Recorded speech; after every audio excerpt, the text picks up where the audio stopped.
माय माऊली नमस्कार. 18 पुराणातील एक पुराण श्री ब्रह्म वर्त पुराण महात्म्य कथासार अभिवाचन करत आहे. अध्याय 9. प्रथम श्री विष्णूला नमस्कार करून प्रारंभ करते. अध्याय 24. स्वाहा देवीची कथा. स्वाहा देवी हिच्याच द्वारा अग्नीमध्ये हवीचे दान केले जाते. पितृदानात स्वधा आणि दक्षिणा ह्या दोन्ही देवी प्रशस्त मानल्या आहेत. तेव्हा हे वेददेत्या नारायणा स्वाहा, स्वधा आणि दक्षिणा या तीनही देवतांचे महात्म्य आपण सांगावे असे मला वाटते, असे नारद म्हणाले. तेव्हा श्रीनारायण सांगू लागले. सृष्टीच्या आरंभी देवांना स्वतःच्या आहाराचा प्रश्न पडून ब्रह्मदेवाकडे गेले.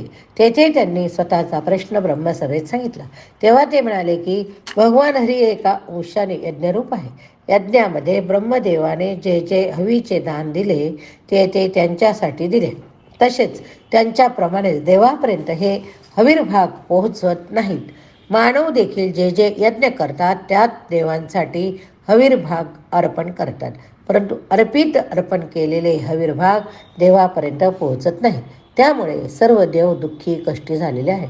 ब्रह्मदेवाने त्यांना सांगितले की त्यांनी परमात्मा श्रीकृष्णाला शरण जावे. ब्रह्मदेवाच्या आज्ञेप्रमाणे त्यांनी परमात्मा श्रीकृष्णाला शरण जाऊन ध्यानानेच प्रकृती देवीची पूजा केली. सर्व शक्ती स्वरूप असणारी प्रकृती देवी त्यांना प्रसन्न झाली. तिने स्वतःच्या एका अंशाने स्वाहा देवीचे रूप घेतले. ही स्वाहा देवी म्हणजे अग्नीचे दहन करण्याची शक्ती.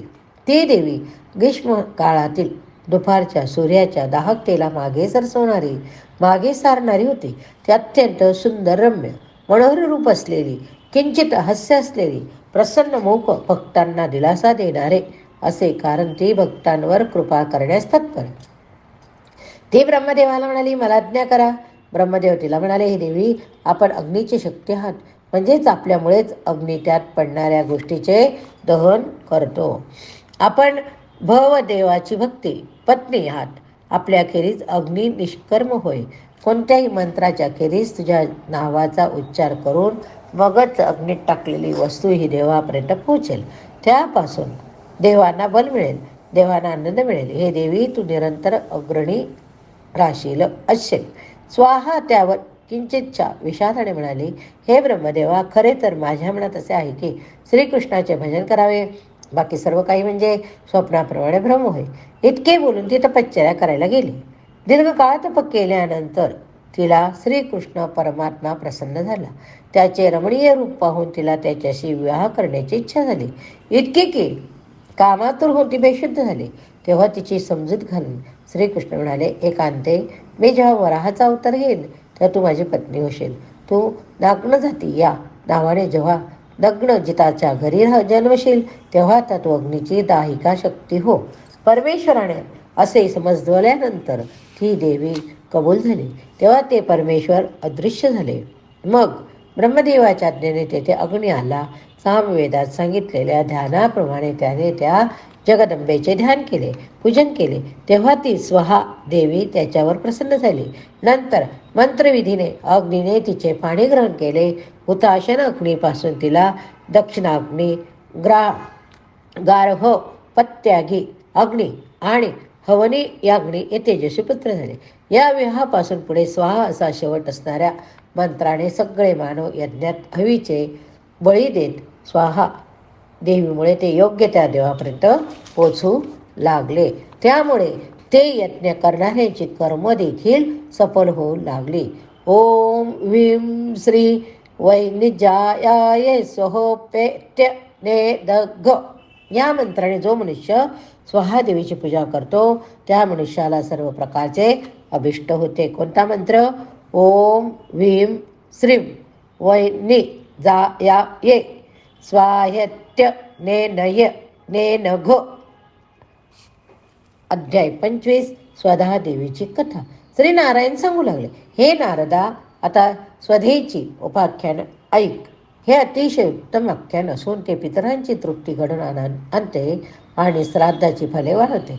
सृष्टीच्या आदी काळात सर्व जगाची रचना त्या विधात्याने केली. त्यानेच पितरांचे सृजन केले.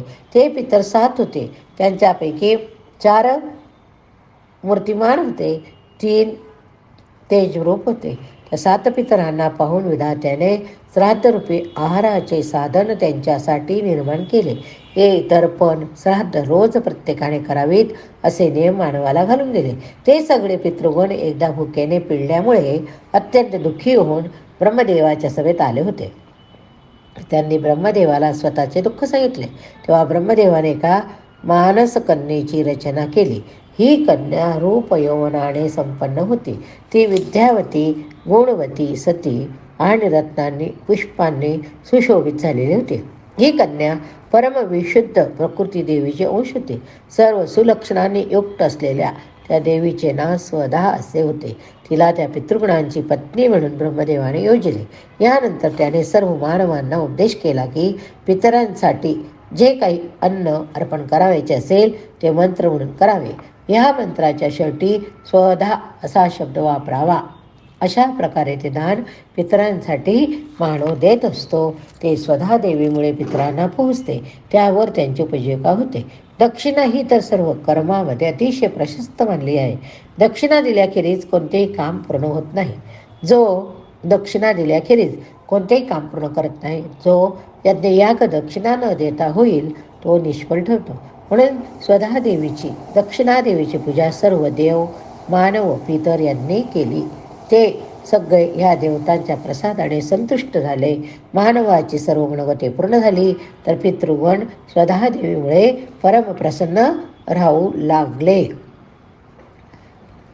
ओम ह्रीं श्री वैन्नी या ये स्वाहेत्यनेन घ या मंत्राने जो मनुष्य स्वाहा देवीची पूजा करतो त्या मनुष्याला सर्व प्रकारचे अभिष्ट प्राप्त होते.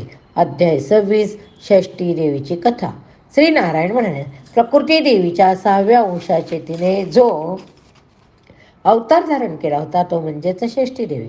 ती देवी बालकाची अधिष्ठात्री देवी. विष्णुमाया देवतेला या देवसेना ह्या नावाने अष्टमातृकामध्ये विख्यात आहे. ती सुव्रता स्वामी कार्तिकेयांची प्राणप्रिय पत्नी. ही देवी बालकांना आयुष्य देते, त्यांचे पालन करते, त्यांचे रक्षण करते. ती नेहमी अगदी लहान शिशूच्या जवळ असते. तिच्याबद्दलची एक गोष्ट. पूर्वी स्वायंभुव मनूचा पुत्र प्रियव्रत नावाचा राजा, तो योगी ते तपस्वी. त्याने बऱ्याच उशिरा केवळ ब्रह्मदेवाच्या आज्ञेने विवाह केला. बराच काळ गेला परंतु त्याला पुत्र होईना. म्हणून कश्यप मुनीने त्याच्याकडून पुत्रेष्टी नावाचा यज्ञ करवला.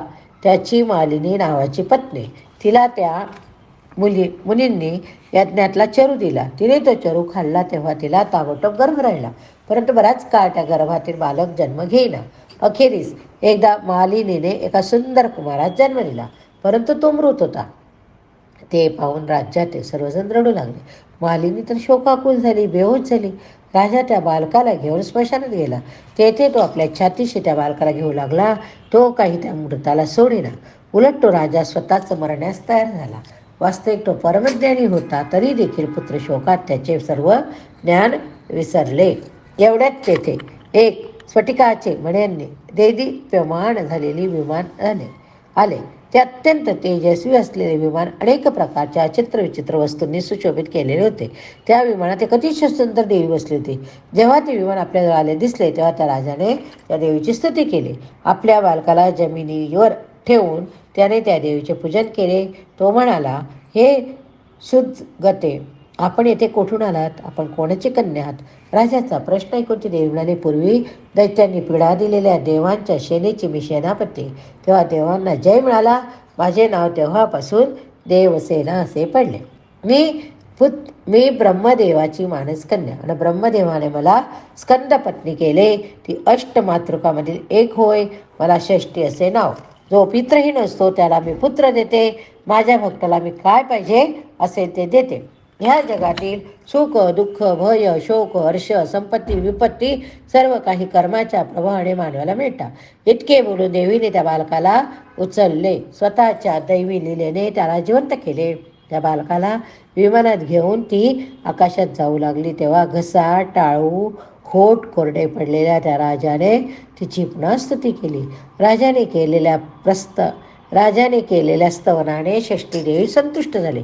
ती त्याला म्हणाली, हे देवी, हे राजा, तू तीनही लोकांमधील मुख्य राजा, तू स्वयंभू मनुचा पुत्र, तू माझी सर्वत्र पूजा चालू कर, तू स्वतःही माझी पूजा कर, म्हणजे मी तुझ्या कुळातील कमळ परम मनोहर असा पुत्र तुला देईल. तो सुव्रत, गुणवान, पंडित आणि सुविख्यात असेल. राजाने तिची पूजा करण्यास तयारी दाखवली, तेव्हा देवीने तो पुत्र त्याला परत दिला. राजाला शुभ वर देऊन ती षष्ठी देवी स्वर्गास निघून गेली. इकडे राजा आनंदाने आपल्या घरी परतला. सर्वांना त्याने घडलेले केस सांगितले. तेव्हा सर्वांना अतिशय आनंद झाला. त्या पुत्राच्या निमित्ताने सर्वत्र मंगलोत्सव झाला. षष्ठी देवीचे पूजन झाले, दाने झाली. या ठिकाणी हा अध्याय संपला. पुढील अध्याय 27, मनसा देवीची कथा. मनसा देवीची कथा. श्री नारायण म्हणाले, श्री मानसा देवीचे आख्यान मी आता सांगतो. ती देवी कश्यप ऋषींची मानसकन्या होती, म्हणूनच तिचे नाव मनसा देवी ठेवले. ती मनाने तेजस्वी, ती मनात नेहमी परमात्म्याचे ध्यान करीत असते. ती योगाच्या द्वारा तेजस्वी झालेली होती. ती सिद्ध योगिनी अतिशय विष्णुभक्त होती. म्हणून त्या परमवैष्णवीने दीर्घकाळ परमात्मा श्रीकृष्णाला प्रसन्न करून घेण्यासाठी तप केले. हे तप इतके उग्र होते की त्यामुळे तिचे शरीर जरत्कारू म्हणजे क्षीण झाले. म्हणूनच तिचे नाव जरत्कारू असे ठेवले. तिच्या तपाच्या प्रभावाने परमात्मा श्रीकृष्ण प्रसन्न झाले. तिने त्यांची पूजा केली. तेव्हा त्यांनी तिला इच्छित वर दिला. स्वर्गलोकात आणि पृथ्वीलोकात ती एक सर्वश्रेष्ठ सुंदरी होती. म्हणूनच तिला जगतगौरी असे नाव पडले. मग नागलोकांमध्ये जनमेजयाच्या यज्ञात तिच्यामुळेच नागांचे प्राण वाचले होते. म्हणूनच तिला नागेश्वरीचे नाव पडले. ती नागांची भगिनी होती. तिच्यात नाग विषहरण करण्याची शक्ती होती. म्हणूनच तिला विषहरी असे नाव पडले. तिने सिद्ध योग शंकराकडून मिळविला. म्हणूनच तिला सिद्ध योगिनी असेही नाव पडले. तिला महान ज्ञान होते, म्हणून तिला महाज्ञानी असे म्हणतात. ती श्रेष्ठ मुनी अतिष्क यांची माता होय. तिच्या पतीचे नाव जरत्कारू असे होते. तो जरत्कारू देखील श्रेष्ठ मुनी होता. अशा रीतीने देवीचा 12 नामाचा मंत्र असा: जरत्कारू जगद्गौरी मनसा सिद्धी योगिनी वैष्णवी नागभगिनी शैवी नागेश्वरी तया. जरत्कारू प्रियस्ति कमता विषहरिणी च महाज्ञानयुता चैव सा देवी विश्वपूजिता. आपण आता ह्या श्लोकाचा अर्थ बघूया. मनसा देवीला नमस्कार असो. आपण जरत्कारू जगद्गौरी सिद्धियोगिनी वैष्णवी नागभगिनी शैवी नागेश्वरी हा. आपण जरत्कारूची प्रिया, अस्तिकाची माता, विषहरी ज्ञानयुक्त देवी आहात. या 12 नावांचे वाचन जो पूजेच्या वेळी करतो त्याला आणि त्याच्या वंशाला नागांपासून कोणतेच भय राहत नाही. जो या स्तोत्राचा 10 लाख जप केल्यानंतर ते स्तोत्र सिद्ध होते. जो ते स्तोत्र सिद्ध करतो विष खाण्यात देखील समर्थ असतो. नागांच्या विषाचा त्याच्यावर काहीच परिणाम होत नाही. ती नागांची शय्या करून त्यावर झोपू शकतो, तसेच नागांचे आसन करून त्याच्यावर बसू शकतो. म्हणूनच रोज जर आपण पूजेच्या वेळी वरील 2 श्लोक बोलले तर नक्कीच आपल्या मनाला शांती लाभते. श्लोक परत आपण एकदा बघूया. जरत्कारूर जगत गौरी मनसा सिद्धी योगिनी वैष्णवी नाग भगिनी शैवी नागेश्वरी तथा. जरत्कारू प्रियास्ति कमता कमाता विषहरिणी च महाज्ञानयुता चैव सा देवी विश्वपूजिता. पुढील अध्याय 28, सुरभी देवीची कथा. आपण पुढच्या भागात बघूया. या ठिकाणी हा भाग संपला. पुराणं सर्वशास्त्राणां प्रथमं ब्रह्मणा स्मृतं प्रथमं ब्रह्मणा स्मृतम् उत्तमं सर्वलोकानां ज्ञानोपपादकम्.